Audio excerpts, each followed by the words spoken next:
بسم اللہ الرحمن الرحیم۔ جماعت نہم کلاس 9 بیٹے، ہم نے کل غزل شروع کی تھی میر تقی میر۔ تو کل بیٹے میں نے آپ کو اس کا تعارف پڑھایا تھا، امید ہے آپ نے یاد کیا ہوگا، اور اس کے میں نے آپ کو ابتدائی 3 اشعار پڑھائے تھے۔ آج ہم اس کے آگے دیکھیں گے، اور سب سے پہلے ابتدا کرنے سے پہلے میں آپ کو یہ بتانا چاہوں گا کہ میر تقی میر اور یہ جو زمانہ تھا، اس کے بہت کم شعراء نے ویسی شاعری کی ہے کہ جو آج کے انسانوں کو یا اس اور دور کے جو عام لوگ تھے انہیں سمجھ آ جائے۔ انہوں نے اردو غزل کو اس پرپیچ پیچیدہ الفاظ، خوبصورتی کو، جو سارا ایمفسائز خوبصورتی پہ ہوتا ہے، جو شعراء تھے اس دور کے لکھنوی دبستان کے یا دبستان دلی سے جو تعلق رکھتے تھے، ان کا سارا جو انحصار اور انفسائز اور زور تھا وہ اس بات پر تھا کہ ہمیں داد ملے۔ وہ بڑے شاعر تھے، ان کا جو فن تھا وہ بہت بڑا تھا، ٹھیک ہے، وہ اپنے فن میں ید طولہ رکھتے تھے، لیکن ان کا جو انحصار تھا وہ یہ تھا کہ ہمارا جو شمار ہے وہ ٹیکنیکلی جو شعراء بڑے ہیں ان میں ہو، لیکن میر ان شعراء میں ہے کہ جس نے انتہائی چھوٹی بحروں میں اور سہل ممتنع، ایک ٹرم ہے سہل ممتنع، یعنی کہ جس سے آسان بات ہو ہی نہیں سکتی، اتنی آسان بات کہ پڑھنے والا پڑھے اور کہے یار یہ تو میں بھی کہہ سکتا ہوں، لیکن جب وہ کہے کہ میں بھی کہہ سکتا ہوں اور اسے کہا جائے کہ کہو تو وہ کہہ نہ سکے۔ جیسے دیکھیے، ہستی اپنی حباب کی سی ہے، کتنی اہم بات ہے، ہر کوئی کہہ سکتا ہے، لیکن جو یہ کہتا ہے کہ یہ تو میں بھی کہہ سکتا ہوں، وہ ایسا کوئی کہہ کے تو دکھائے۔ اب بیٹا یہ بہت ہی مشکل بات ہوتی ہے، آسان بات کہنا ایک انتہائی مشکل بات ہے۔ میں کیسی بات کر رہا ہوں؟ یعنی مشکل باتیں تو انسان کہہ سکتا ہے، انسانوں کی قدر اور عقل کے مطابق بات کہنا، کہ چھوٹے سے چھوٹا آدمی جس کی عقل جو ہے وہ بہت نچلے درجے پہ ہے وہ بھی سمجھ سکے۔ نبی پاک نے فرمایا تھا کلم الناس علی قدر عقولہم، لوگوں سے ان کی عقل کے مطابق بات کرو۔ تو یہ شاعری کا آپ یوں سمجھ لیجئے بنیادی اصول ہے۔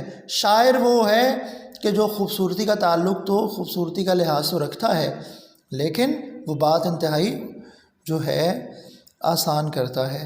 جیسے غالب کا شعر ہے، کوئی امید بر نہیں آتی، کوئی صورت نظر نہیں آتی۔ اب آپ دیکھیے یہ کتنی آسان بات ہے، لیکن جب آپ اس پہ ڈوبیں گے، اس کی گہرائی میں جائیں گے، تو آپ آنسو بہائے بغیر نہیں رہ سکتے۔ جب آپ کو پتہ چلے گا کہ اس کا پس منظر کیا ہے تو آپ آنسو بہائے بغیر نہیں رہ سکتے۔ اور اتنا بڑا سانحہ اس کے پیچھے کہ غالب کی کوئی اولاد نہیں تھی، وہ اتنا اپنی اس بات کو اس نے دل پہ لیا، کیونکہ شاعر ہے، ہیں جی، شاعر جو ہوتے ہیں وہ دل کے بہت ہلکے ہوتے ہیں۔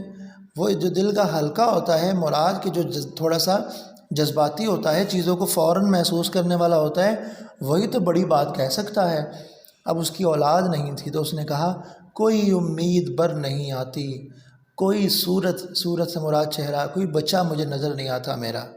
اب آپ دیکھیے ہمارے ہاں جو بے اولاد جوڑے ہوتے ہیں وہ کتنا روتے دھوتے ہیں۔ اب وہ غالب جیسا شعر کہہ سکتے ہیں، کہتے کوئی امید بر نہیں آتی، کوئی صورت نظر نہیں آتی۔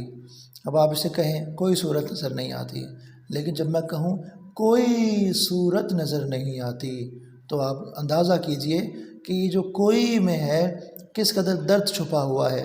سارے کا سارا جو لطف ہے وہ اس لفظ کوئی میں ہے۔ تو دیکھیے آگے میر صاحب کا شعر ہے، بار بار اس کے در پہ جاتا ہوں، حالت اب اضطراب کی سی ہے۔ انسان ہے، انا کا پتلا ہے، اس میں خودداری ہوتی ہے، وہ یہ برداشت نہیں کر سکتا کہ کوئی مجھے محفل میں بری نگاہوں سے دیکھے یا مجھے اگنور کرے، لیکن وہ کہتا ہے کہ جس کو ہم دل دے دیتے ہیں تو اس کو یہ اختیار دے دیتے ہیں وہ ہمارے ساتھ جو مرضی کر لے، وہ ہماری انا کو کیا سے کیا بنا کے پیش کر دے، وہ ہمیں دھتکار دے بھری محفل میں۔ وہ کہتا ہے کہ نہیں، جسے دل دیا جاتا ہے نا، وہاں یہ نہیں دیکھا جاتا کہ وہ آپ کی عزت کر رہا ہے یا نہیں کر رہا۔ آپ اس کے پاس تو آپ کا دل ہے، دل کے بغیر آپ مردہ ہیں۔ دل سے مراد محبت، عشق، کہتا ہے بار بار صنعت تکرار، ایک لفظ جب 2 بار ذکر کیا جائے تو اسے کہتے ہیں صنعت تکرار ہے، تو بار بار اس کے در پہ جاتا ہوں، حالت اب اضطراب کی سی ہے۔ اب آپ دیکھیے، میں نے تو یہ کہا کہ یہ ایک زمینی محبوب ہے، لیکن یہ ایک اللہ کی ذات بھی تو ہو سکتی ہے۔ کہتے ہیں بار بار میں اللہ تعالیٰ کے دربار میں جاتا ہوں، اتنا گناہ گار ہوں کہ میں بار بار جاتا ہوں، مجھے اتنی زیادہ شرمندگی ہے اللہ تعالیٰ کی بارگاہ سے اپنے گناہوں کی وجہ سے کہ میں بار بار جاتا ہوں۔ نماز کا حکم بار بار ہے نا، اللہ تعالیٰ نے کوئی 500-600 دفعہ قرآن میں صرف نماز کا حکم دیا ہے۔ کہتے ہیں میں بار بار اس کے در پہ جاتا ہوں۔ بڑے شاعر کی علامت ہی وہ ہوتی ہے کہ ایسا اس میں اشارہ استعمال کرے کہ پڑھنے والا متعین نہ کر سکے یہ اس سے مراد یا تم سے مراد کون ہے۔ جو بھی مراد لے وہ کہے ہاں یہ ٹھیک ہے۔ اب آپ کہیں اس سے مراد زمینی محبوب ہے تو آپ کو لطف آئے گا، آپ کہیں اس سے مراد کوئی اس کا استاد ہے تو آپ کو لطف آئے گا، اگر آپ کہیں اللہ کی ذات مراد ہے تو بھی آپ کو لطف آئے گا۔ یہ ہوتے بڑے شاعر کی علامت۔ کہتے بار بار اس کے در پہ جاتا ہوں، حالت اب اضطراب کی سی ہے، یعنی اضطراب تو کہتے ہیں بے چینی کو۔ ایک زندگی میں کیفیت یا جو بے چین یا بیمار لوگ ہوتے ہیں ان کی حالت ایسی بھی ہوتی ہے کہ نہ وہ لیٹ سکتے ہیں، بیٹھتے ہیں تو بیٹھا نہیں جاتا، کھڑے ہوتے ہیں تو کھڑا نہیں ہوا جاتا، اتنی وہ بے چین ہوتے ہیں۔ ٹھیک ہے، جیسے کسی اللہ نہ کرے ایک مریض کی، مجھے علامت تو اشارہ تو نہیں کرنا چاہیے، کسی کے پھیپھڑوں میں پانی پڑ جائے تو جو اس کی حالت ہوتی ہے، لیٹتا ہے تو سکون نہیں آتا، بیٹھتا ہے تو سکون نہیں آتا۔ تو کہتا ہے کہ میں اتنا اداس ہوں، میں اللہ تعالیٰ سے اتنا شرمندہ ہوں کہ میں اب مضطرب ہو گیا ہوں، میں بے چین ہو گیا ہوں، جب تک مجھے معافی نہیں ملے گی مجھے سکون نہیں آئے گا۔ جی آگے دیکھیں، میں جو بولا کہا کہ یہ آواز اسی خانہ خراب کی سی ہے۔ یہ آپ کہہ سکتے ہیں کہ یہ خالصتاً ایک زمینی محبوب کے لیے ہے۔ کیا کہا جی؟ کہتا میں جو بولا، میں نے جو صدا لگائی کوچہ جانا میں جا کے، اپنے محبوب کے کوچے میں جا کے جب میں نے اپنے محبوب کو صدا دی تو اس نے کہا، کیا کہا؟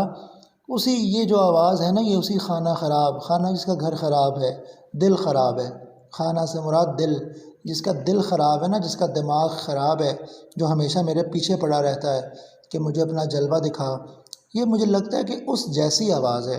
اب آپ دیکھیں محبوب کی بے اعتنائی، محبوب جو ہے وہ عاشق اس کے پیچھے مارا مارا پھر رہا ہے، لیکن وہ کہہ رہا ہے کہ ہاں لگتا ہے وہی ہوگا، یعنی اسے پتہ ہے کہ یہ وہی ہے، وہی اتنا میرے پیچھے پاگل ہوا ہے، لیکن پھر بھی وہ کہہ رہا ہے کہ سی ہے، شاید ہو سکتا ہے وہی ہو، ورنہ اس شہر میں تم جیسے دیوانے ہزاروں ہیں۔ ٹھیک ہے، میر صاحب کا ایک اور شعر ہے، وہ کہتے ہیں، شعر جو ہے وہ مجھے یاد آ جائے، چلے وہ مجھے ابھی یاد آ جائے گا تو میں آپ کے سامنے ذکر کروں گا۔ تو یہ ہے جناب ایک بڑے شاعر کی علامت کہ وہ آپ کے قلب و نظر میں ایک ہیجان اور ایک ہنگامہ برپا کر دیتا ہے۔ ہاں یوں صدا دیتے ہیں مجھے کوچائے جانا والے، کہتا ہے میر کہ یوں صدا دیتے ہیں مجھے کوچائے جانا والے، ادھر آبے ابے او چاک گریباں والے۔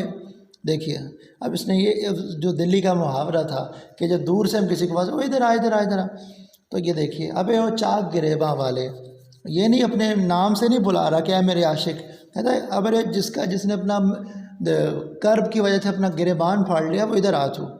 واہ واہ، دیکھیں جی آگے کہتا ہے، آتش غم میں دل بھنا شاید، دیر سے بو کباب کی سی ہے۔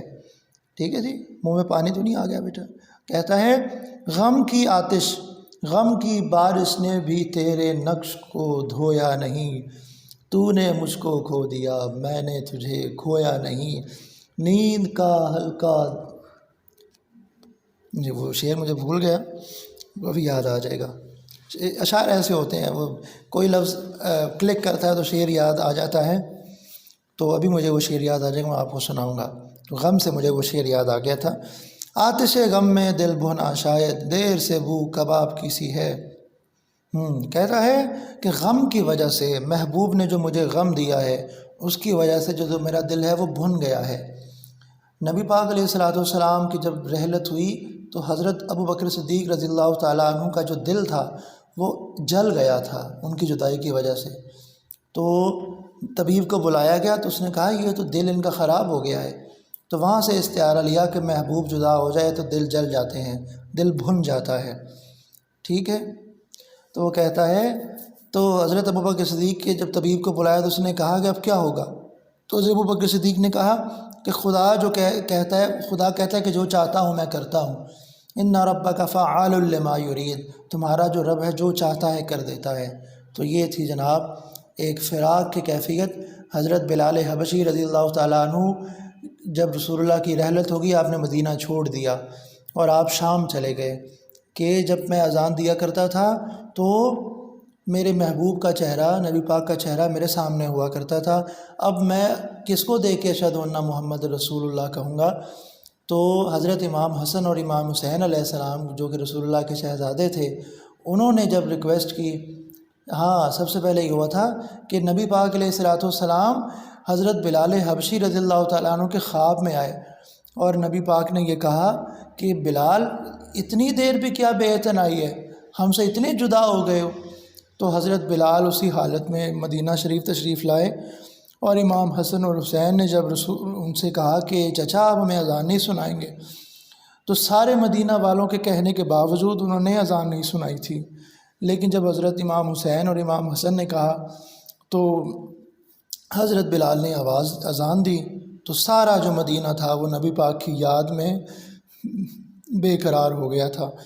تو امام حسن اور امام حسین بھی رو دیے، وہ خود بھی زار و قطار رو دیے، اور جب اشہد ان محمد رسول اللہ پہ پہنچے تو وہ غش کھا کے گر پڑے کہ میرے محبوب کدھر ہیں.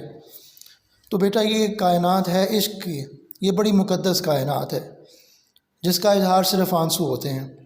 دیکھیے آتش غم میں دل بھنا شاید دیر سے بو کباب کی سی ہے. کہتے مجھے بو آ رہی ہے، جس طرح کباب بنتے ہیں بڑی عید پہ یا جب بھی، تو مجھے بو آتی ہے نا کباب کی، خوشبو آتی ہے. تو اسی طرح میرا جو دل ہے وہ بھن گیا ہے میرے محبوب کی یاد میں. آگے دیکھیے، میر ان نیم باز آنکھوں میں ساری مستی شراب کی سی ہے. کہتا ہے وہ جو اد کھلی آنکھیں ہیں نا، دیکھیے انداز دیکھیے میر صاحب کا کہ کتنی خوبصورتی سے اس نے بیان کیا ہے کہ یہ جو کھلی ہوئی آنکھیں ہیں اور جو آدھی کھلی ہوئی آنکھیں، نیم باز، نیم کہتے ہیں ہلکا سا، ہلکی کھلی ہوئی آنکھیں ہیں نا، اس میں وہ خوبصورتی اور وہ مزہ ہے کہ ساری جو لگتا ہے کہ جو انسان شراب پیتا ہے اور وہ مست ہو جاتا ہے نا، کہتے ہیں یہ جب مجھے آنکھوں سے دیکھتا ہے تو مجھے یوں لگتا ہے کہ میں نے شراب پی لی ہے. اب یہ آنکھ انسانی جسم میں سب سے جو خوبصورتی کے حوالے سے یا جو اہم ترین حصہ ہے وہ آنکھ ہی تو ہے. آنکھ نہ رہے تو جسم کا کوئی حصہ جو ہے وہ اس کا فائدہ نہیں رہتا. مبتلا درد کوئی عضو ہو روتی ہے آنکھ، کس قدر ہمدرد سارے جسم کی ہوتی ہے آنکھ. آپ دیکھیے آنکھ جو ہے وہ کس قدر بنیادی، ہر بڑے شاعر نے آنکھ پر شعر کہے ہیں. خنجر تیری آنکھیں تلوار تیری آنکھیں جینے نہ دیں گی اے یار تیری آنکھیں. اب غالب کے بے شمار اشعار ہیں، فیض احمد فیض کے بے شعر ہیں. تو بیٹے آج کا جو لیکچر ہے وہ امید ہے آپ کو اچھا لگے گا، آپ اسے سمجھیں گے، آپ اسے پڑھیں گے. تو اس طرح آپ شاعری کا ذوق پیدا کریں اپنے اندر. اگر آپ میں شاعری کا شوق پیدا ہو گیا تو آپ زندگی میں ہمیشہ لطف اٹھائیں گے، آپ غم کو بھی انجوائے کریں گے. شاعری کا یہ فائدہ ہوتا ہے کہ انسان اپنے غموں میں روتا دھوتا نہیں ہے، وہ انجوائے کرتا ہے. شعر ایک ایسی اچھی چیز ہے، جہان معنی ہے. خوش رہیں، آباد رہیں، انشاءاللہ پرسوں ملاقات ہوگی.